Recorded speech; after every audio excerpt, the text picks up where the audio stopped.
পুরুষের জন্য ডায়মন্ড বা অষ্টধাতুর আংটি ব্যবহার করা যাবে কি না?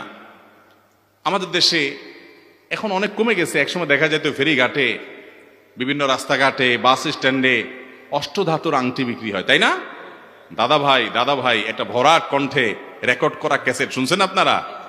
কত জীবনে বারবার আমরা হাজারো বার শুনছি। সেখানে বলা হয় যে কি শনির দশা, রাহুর গ্রাস, তারপরে কালের দৃষ্টি, এগুলা থেকে বাঁচার জন্য, আপনার কপাল পরিবর্তন, ভাগ্য পরিবর্তনের জন্য এই অষ্টধাতুর আংটি পরীক্ষিত, বিফলে মূল্য ফেরত। অষ্টধাতু কি? রূপা, তামা, এটা সেটা, এইগুলা বলে ব্যবহার করে, এগুলা আংটিতে ব্যবহার করলে তার নাকি ভাগ্য চেঞ্জ হয়ে যায়। সম্পূর্ণ ইমান বিধ্বংসী একটা বিশ্বাস।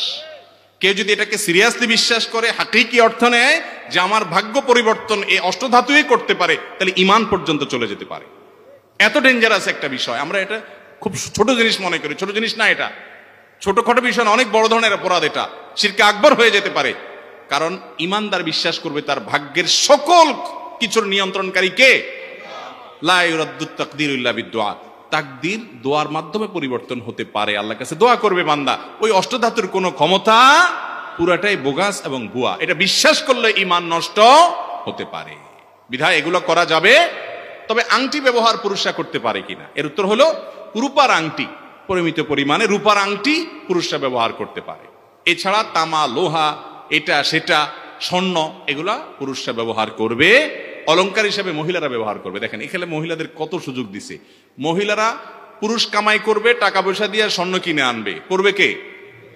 পুরুষ পড়তে পারবে না, গুনাহ হবে পুরুষ পড়লে। পড়বে মহিলা। পুরুষ শুধু চায়া চায়া দেখবে দূর থেকে, ব্যাস।